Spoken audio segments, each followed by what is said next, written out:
Voilà, mes amis de WhatsApp, toye lisusu. Awa toza na aéroport ya Njile. Tomoni ba artiste nyonso tu baye kozwa corps ya mama Boli. Mama na biso o toyebeli ye na suki ya se, akangaka na ye suki te, akataka kaka suki na ye nyonso tu ezalaka na se. Lolenge bato bakola pe na baseri wana tokomona bana basi mususu bazokata na bango babuki, baokata na bango bapenke. Donc ezalaki nango look, me ye atikali nango tina ndenge aye kotika biso lelo.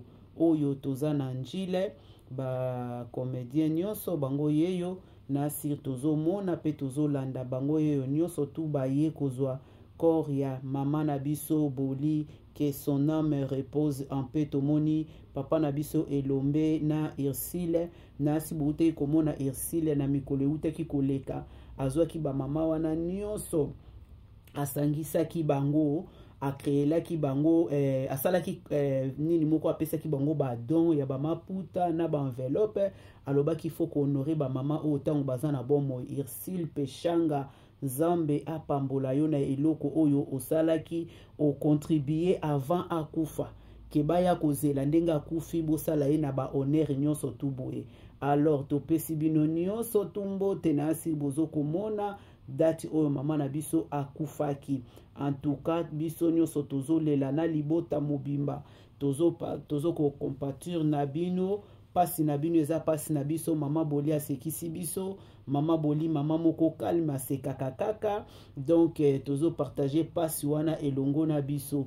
Na asi toko continuer lisusu na ba deuxième émission, toko landa esika nini bazokende kotika corps ya mama na biso. Na asi nyonso tu ekenda kaka na 50 avion ayelaki yangwana. Na asi biso nyonso tozo komona na musika ndenge eza ko flasher aye na Air Maroc. Oyo bandeko na biso nyonso tu baza kolela, tozo partir et tozo compatir na bino, que son âme repose en paix. Mama Boli, mama bolingo, mama ya bana. En tout cas tomoni ndenge batu baleli, tomoni ndenge nini ba comédien baza vraiment touché. Tozo continuer toujours na ba émission na biso, tokolakisa bino suite na yango esika nini corps oyo ekei. Ngai na kobando chela bino kaka ndambu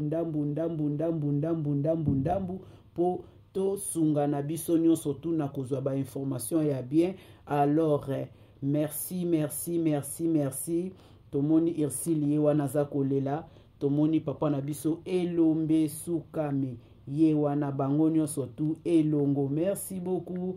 Ok, à tout à l'heure na kochela bino lisusu. Au revoir.